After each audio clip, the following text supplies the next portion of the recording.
Cette œuvre d'art, c'est une sculpture qui s'intitule For the Love of God, qui a été réalisée en 2007 par l'artiste Damien Hirst. Il s'agit d'un moulage en platine d'un véritable crâne humain du XVIIIe siècle, qui a été serti de plus de 8000 diamants. Donc c'est à mi-chemin entre la relique, puisqu'il s'agit de vraies dents humaines, un petit peu effrayantes, et le bijou démesurément précieux.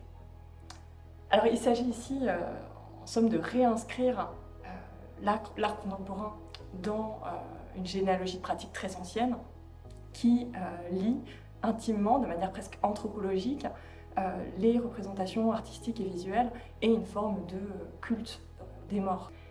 Damien Hirst lui-même dit avoir été marqué par un masque aztèque recouvert de mosaïques en turquoise qu'il avait vu au British Museum. En Occident, c'est une tradition qu'on retrouve dans les memento mori, ce terme qui signifie « souviens-toi de la mort », qui prenait la forme de bijoux en forme de crâne qui étaient portés sur le corps, notamment en souvenir des défunts. Dans la tradition picturale, c'est un motif que l'on retrouve également dans le genre des vanités, qui a pris toutes ces lettres de noblesse dans la peinture hollandaise du XVIIe siècle.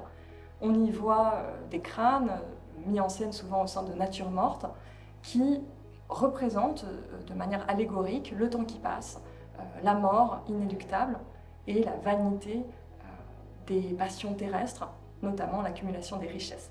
Donc ici, dans cette sculpture de Hirst, ces références à cette culture artistique très ancienne sont à la fois très littérales et en même temps très ironiques. En effet, celui ou celle qui possède cette sculpture en diamant n'aura pas pris très au sérieux l'avertissement contenu dans les vanités, ne pas s'attacher aux richesses de ce monde.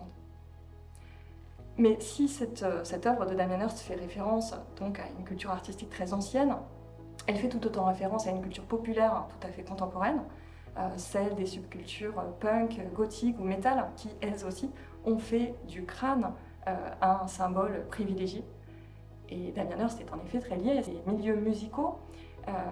Il a par exemple réalisé le clip de la chanson Country House du groupe britannique Blur, dont il a connu les membres en école d'art.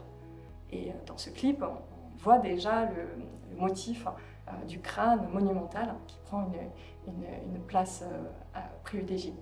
En connectant ensemble un motif un peu morbide et provocateur issu des sous-cultures d'un côté et de l'autre une culture du chic et du luxe, Damien Hirst rappelle les pratiques de certains designers comme Alexander McQueen par exemple, au style londonien si typique.